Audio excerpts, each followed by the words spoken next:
કે આ ત્રણ આને પકડો તો ધીરે ધીરે ધીરે ધીરે ઉજળું થતું જશે. તો જરૂર છે કે આ નિર્મળતા અવસ્થા પ્રાપ્ત થાય. અને એ નિર્ભયતા જે જોઈ ત્યારે જેસલને કહ્યું કે તું જેવો અંદર છો એવો બહાર થઈ જા. અત્યારે આપણી દશા એવી જ છે. એક કોઈ એક થઈ ગયેલા જેસલની વાત નથી, બાકી આપણી ચિત્તની વૃત્તિ જો એવી હોય તો આપણે જેસલ જ છે. અહીંયા બહારથી તો રૂડા રૂપા બગલાની પાંખ જેવા કપડાં પહેરીને ફરીએ છીએ, પણ માય ખટર પટર જુદી ચાલે છે. અને એને કીધું કર્યું. એને એના તોરલ એને ગુરુ સ્થાને હતા, તો તોરલનું કીધું કર્યું એને મામા કર્યું. આપણે ખાલી ગુરુદેવ કહેતા તબુડી લઈને ઉભા રહી, બાકી ગુના પ્રકાશ થાય કે નથી કઈ દઈએ તો ખબર પડે. અને કદાચ જો ભૂલે ચૂકે ક્યાંયથી તમારો કોઈનાથી અહિત થઈ ગયો હોય ને ગુનો થઈ ગયો હોય, તો એ ગુનો જઈને જો ખરેખર ધર્મ જાગૃત થયો હોય, પ્રભુ ખરેખર મનની શાંતિ જોઈતી હોય, તો જેનો ગુનો થઈ ગયો હોય, જે રીતનો થઈ ગયો હોય તે, અણહકનો પૈસો આવી ગયો હોય તો, અથવા બીજી રીતે નુકસાન થયું હોય તો જઈને માફી માગી આવો, તો પછી આ તબુડી ખાઈને ઊભું નહીં રહેવું પડે. અને જોજો દિલમાં કેટલી ઠંડક થઈ જશે પછી. અને જ્યાં સુધી જે ગુનાહિત કૃત્ય કરેલું હશે એ કોઈને કીધું નહીં હોય ત્યાં મારે ડંખ છે પડ્યું. આપણે મેં પડી બેલેન્સ મનની શાંતિ હણાઈ જાય છે એનું કારણ જ આ છે. અને એક પછી એક ખાલી થવા માંડ્યો અને બધું જ કહેતા એમ કીધું કે જેટલા માથાના વાળ કાકી રાણી એટલા કુકર્મો મેં કર્યા છે, તો લેખા જોખા કરો કે આખા જીવનની અંદર મારું કર્મ કેવા કેવા થઈ રહ્યા છે. અને જ્યાં સુધી કર્મ શુદ્ધ નહીં થાય, હે ભાઈ કર્મે કાળા રે તો સદાય કાળા,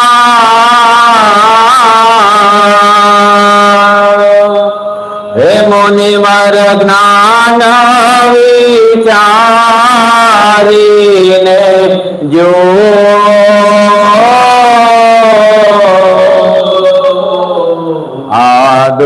દેહતે દોયેલા કોયલા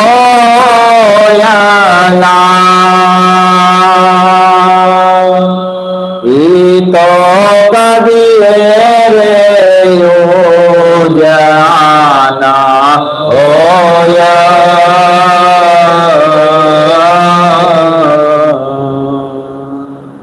કર્મની સત્તા ચાલી રહી છે એટલે કર્મ સુધારો. પેલા સારા કર્મો થવા માંડે ને પછી અકર્તાપણાનો ભાવ તો પછી આવે. અકર્તાપણાના કર્મ થશે તો એ કર્મ બંધાવાના બંધ થશે, અને તે જૂના કર્મ ભોગવીને પૂરા થઈ જશે. તો પછી ભવાટવીનું કારણ બંધ થઈ જશે, કે ભોગવવાનું કાંઈ રહેશે જ નહીં. કારણ કાજે કારજ નિપજ્યું કારજ માહે તે કારણ સમાય, કે જન્મ ધરવાનું કંઈક કારણ છે. શું કારણ છે? તો કે મારી અજ્ઞાન અવસ્થાના કારણે મેં કરતાપણામાં હું કરું છું એ રીતે કરેલા કર્મ જમા પડ્યા છે, એટલે એ ભોગવવા માટે પાછું આવવું પડે છે. એટલે એ કારણ છે. જન્મ ધારણ કરવાનું કારણ શું છે? એ કર્મ, અજ્ઞાનતા. ખાલી એટલું જ કીધું છે વેદાંતમાં કે અજ્ઞાન જે છે એ ભવાટવી કરાવે છે. અજ્ઞાન એટલે દેહાધ્યાસ, જે પરમાનન્ટ નથી ને એના ઉપર જે નજર પડી ગઈ છે અને સત્ય માન્યું છે, એ અજ્ઞાન અવસ્થા છે. અને એ જ અજ્ઞાનના કારણે ભવાટવી બંધાય છે, કર્મ બંધાય છે. એટલે ભોગવવા પાછું આવવું પડે છે. જો પાછું ના આવવું હોય તો રસ્તો આ છે. બાકી કોઈ આવા ગુરુ મહારાજ તમારા માટે હાથ મૂકીને બંધ કરી દે એ તો શક્ય જ નથી. રસ્તો બતાવશે, ચાલવું આપને પડે. તોરલે બટન દબાઈ ન કરી દીધું, કર્યું, ક્રિયામાંથી પસાર કર્યા છે. અને આ ઘટના મને હમણાં દાદરા ઉતરતું તો ભજન યાદ આવ્યું એટલે ક્લિક થઈ ગયું. મેં કીધું આ ટોપિક મળી ગયો આપને. અદભુત ચરિત્ર છે પ્રભુ આ. એટલે બી અટક્યા નહીં. પછી જીવન સહજતા વાળું, નિખાલસતા વાળું જીવન જીવવા માંડ્યા. અંજારમાં જાય છે. પછી એને એમ જોયું કે હવે આનું પાપ કેવી રીતે ઠેલાય, તો નિંદા થાય આની તો જ આનો છૂટકો છે. માળા ફેરી તો ઉતરી શકે એમ છે. આપને વાર્તાના રૂપમાં લાગે છે, પણ આના પાછળ બધા લોજિક છે. એટલા માટે તોરલે મેલા કપડા આપ્યા અને ધોવા માટે મૂક્યા.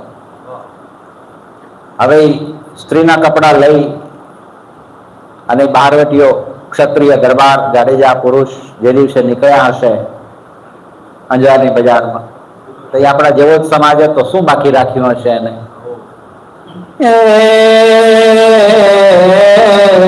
કપડા ધોવાને જાય જાડેજા રાજા, કપડા ધોવાને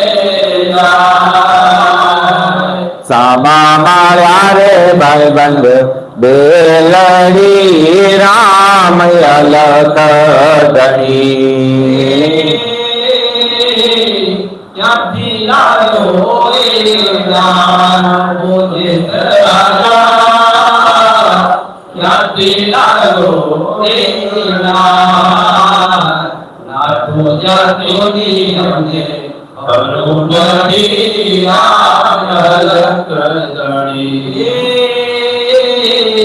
તારો સાહેબો તારો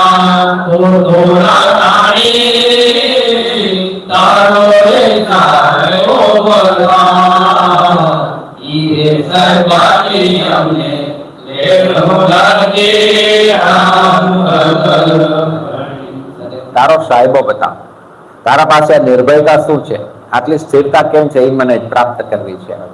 અને મક્કમ તાજવી જેવી છે ને, કાં રાજાના કુંવર હોય ભક્તિ કરી, અને કાં જેના ઘર કાંઈ નતું એને ભક્તિ કરી. અધકચરત અધકચરત થાય ગાંગડા. હે ક્ષત્રિય ને જો ગોપીચંદ ને ભરતરીએ 1 સેકન્ડમાં નિર્ણય તરત, પછી 92 લાખ માળવો છોડી નીકળે. આપણે એકે માળવો છોડવો નથી મામા. હે તો રામ રામ કરો. એ મંદિરે જવાનું તો મુખી કરે, વહેલું જવાનું તો મુખી કરે, વખત હાચવો તો સંતો હાચવે. આપણે તો શું એ તો ઈ કરીએ કે એને ભક્તિ લખીએ ભેટ લીધા એટલે આપણે તો રામ રામ કરો. તો પછી જે કરશે એ પામશે. હે કપડા ધોવા અંજારની બજારમાં નીકળ્યા છે ને ઓલા કે આવી નારનો ક્યાંથી લઈ આવ્યો છે, તો મને તો કાંઈ ખબર નથી કે છે ને હું કરું છું, મને આનંદ આવે છે ખાલી. અને એમ કરતા કરતા કરતા બધું ધોઈને ચોખ્ખો ઉજળો થઈ ગયો. પછી એમ કીધું કે જો હરણાચારે મન માય જાડેજા રાજા, હરણાચારે મન માય હીરે હરણામાં મારો સાયબો રામ અલખ ધણી.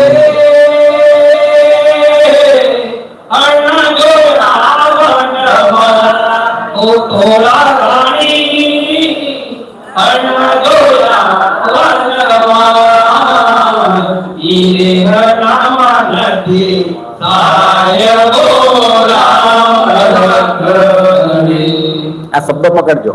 સાહેબ, સાહેબાનો મતલબ થાય સાહેબ. આપણા ગુરુ મહારાજે જે જે ઈ તત્વની વાત કરી છે તે ક્યાંક પીયુ કીધો, ક્યાંક સાહેબ કીધો, ક્યાંક સ્વામી કીધો.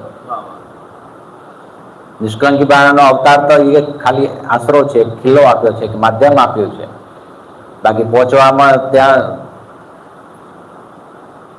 અહીં કુછ લોઢો તો પીયુ પાસે માગો, અહીંયા કરણી કમાઈ તો દર્શન સ્વામીજીના થાય, નારાયણના થાય એવું લખ્યું છે. નિષ્કલંકીનું દર્શન થાય એવું નથી લખ્યું. કારણ કે આ તો અવતારવાદમાં આવ્યા તો ઘણી નીચી ભૂમિકા છે. 10 અવતાર ભગવાને ધારણ કર્યાની જે એની રચના છે, લીલા છે, એ તો બધી નીચેની. આ તો એનાથી ઉપરની વાત છે અને ત્યાં પહોંચાડવાની વાત કરી છે. હરણામાં જો, મૃગલામાં જો, મોરલામાં જો, કે મને ક્યાંય દેખાતો નથી. પછી એને કીધું પંચમીઓ પાઠ પૂરા, ઈરે પાટુમાં મારો સાહેબો આવશે.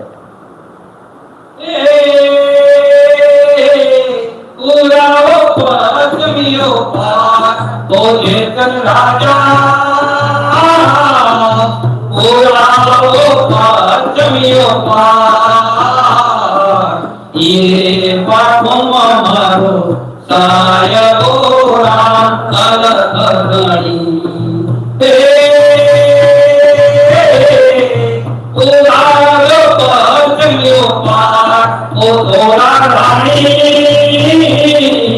ઓરામ્યો પારમ્યો પાર સારે આરામે દેસર ઓમ પિયારા અરે અરે બધાને સાંભળ્યું છે ને પ્રભુ? આ લીટી ઉપર ધ્યાન દીધું કોઈ દિવસ? સાહેબ આવ્યા પછી જેસલ ઊંઘી ગયા તો પછી જાગ્યો કોણ? પાઠ પુરાવ્યો. પહેલો તો પંચમીઓ પાઠ પુરાવાનો કીધો. પંચમીઓ પાઠ એટલે આખી પંચીકરણ નો અભ્યાસ બતાવે છે. 5 જ્ઞાનેન્દ્રિય, 5 કર્મેન્દ્રિય, 5 એના વિષયો, 5 તન્મંત્રાઓ થઈને 25 પ્રકૃતિનો જે ખેલ રચેલો છે એ પાઠ પુરાશે. અને એમાં સાક્ષી ભાવ દ્રઢ થશે કે હું કરતા નથી, હું અકર્તા છું. ને એ પાઠમાંથી બહાર નીકળ્યા. એક સ્થૂળ પાઠ પુરાય આ સમજણ. બાકી તો આ ઘટની પૂજા થાય, આ પાઠની પૂજા થાય. અને એ પાઠ રિયલ અર્થમાં જે પુરાયો તેમાં સાહેબની ઝાંખી થઈ. મતલબ કે સાહેબ એટલે કે પરમાત્મા શુદ્ધ ચૈતન્ય છું એવો બોધ પ્રાપ્ત થયો. તો જેસલનું જેસલપણું હતું એ જતું રહ્યું. પછી હું શુદ્ધ આત્મા છું એ દેહ ભાવ મટી ગયો અને શુદ્ધ આત્મા છું એ ભાવ આવ્યો.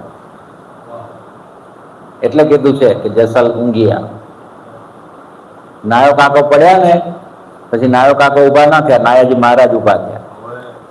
વાલીઓ લૂંટારો પડ્યો નારદજીના ચરણમાં તો પછી વાલીઓ લૂંટારો ઉભો ન થયો, વાલ્મીક ઋષિ ઉભા થયા. એમાં જેસલ જાડેજો પડ્યો પછી પીર ઉભા થયા. બદલાણું અંદરથી.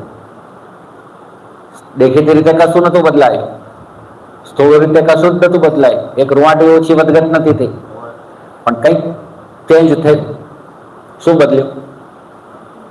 હે ક્યાંજી? જરા જોરથી બોલો. વાંધો દેખો. અંતઃકરણ બદલાનું. જે કરતા ભાવ વાળું અંતઃકરણ હતું, રાગદ્વેષ વાળું અંતઃકરણ હતું, એ શુદ્ધ થયું. એટલે હું દેહ છું એની જગ્યાએ હું આત્મા છું એ બોધ પ્રાપ્ત થયું. આટલો ખટાકો પાડવાનો છે 11માં. પાડશું? ના રે ના. આ લીલા લેર પડીએ ને એ કરાતું હશે. આવા બાવજી એક ગામમાં જઈને સત્સંગ કરતા હતા કે હવાર કેટલી માળો કરો હતા. તમારે જે ભાઈ હતા એ કે ફેરતા હોય એને પૂછો. આપણે તો ફેરતા નથી કઈ નહીં. એ કે વહેલા ઉઠો તો ફાયદો થાય ને આમ થાય ને તેમ થાય. કે 4 વાગે પોહ મહિનામાં ઉઠીને ઉરે થાવડા કે હોય તો જુઓ 4 વાગે રજાઈમાં કે મજા કેવી આવે. જાણે દુઃખી થાય બધા 4 વાગે ઉઠી. હે હોય જુઓ ખબર પડે. બરાબર રજાઈ તપી હોય તો ઠીક લાગે છે. ભગવાન જાગવામાં સાર છે અને ધર્મ જગાડે છે, સાધના જગાડે છે. જાગવું એટલે સાધના અને સાધના એટલે જાગવું. જેમ શેરીની અંદરથી નીકળીએ ને જો આપણે જાગેલા આવીએ ને તો ગંદકી ઉપર પગ પડવા ના દઈએ, એ આપણી જાગ્રત અવસ્થા કહેવાય. એવી જ રીતે આ જીવનની અંદર જે આપણે પથ કાપી રહ્યા છીએ એની અંદર જો આપણી અંદર હોશ હોય, અવેરનેસ હોય તો આ બધી ગંદકીથી આપણે દૂર રહીએ તો જાગેલા કહેવાય. નગર પછી આવા દો, હવ આય આવા દો, આય આવા દો. ઢોલકું રાખે ને બે બાજુ, થપડ થપડ, ઢીંજો મટો, આય સાચું ને તો પછી ચોક વચ્ચે ઉભા રાખીને કૂટશે. આનું ઉદાહરણ લખેલું છે ચિત્તવર્ણીની અંદર કે હાંડલી કેમ પાકે છે. તો કે હાંડલીએ પેલો તો કેટલો તપ કર્યો કે માટીનો નેહ જુઓ કે માટીએ કોદાળનો માર સહન કર્યો. પછી એની અંદર પાણી ભળે છે, પછી એને કુંભાર પગ નીચે કચડે છે, પછી એનો પિંડો બનાવે છે જે આમ ગંદરી એકદમ લોંદો જેમ મિષ્ટ ઓલો થઈ જાય, હું આવો એકદમ લોચો. તઈ એને પાછો ચાકડે ચડાવે. અને એટલેથી હાંડીભાઈ ઉતર્યા તો કે હાંડીભાઈ પાછા એ પાણી ભરવામાં કામ નહીં લાગે. ભાઈ પાછી એને અગ્નિમાં તપાવશે. એ વખતે હાંડલી જો નેહ છોડી દે પાણીનો, સુકાઈ જાય અને જો બરાબર મજબૂતાઈથી રહે, ત્યાં જો ક્રેક ના આવે, તૂટે નહીં, તો હાંડલી બાઈ પાકી થાય અને એમાં પાણી ભરાય ને એ રાજા રંક ને રાણી બધાય પીવે. એવી જ રીતે આ દેહરૂપી હાંડલી પકાવવાની છે. તો હે મારા મુનિવર ભાઈ, જ્ઞાનરૂપી કોદાળી હાથમાં લેજો. ચિત્તવર્ણી શાસ્ત્ર છે આપણું, એમાં લખેલો છે.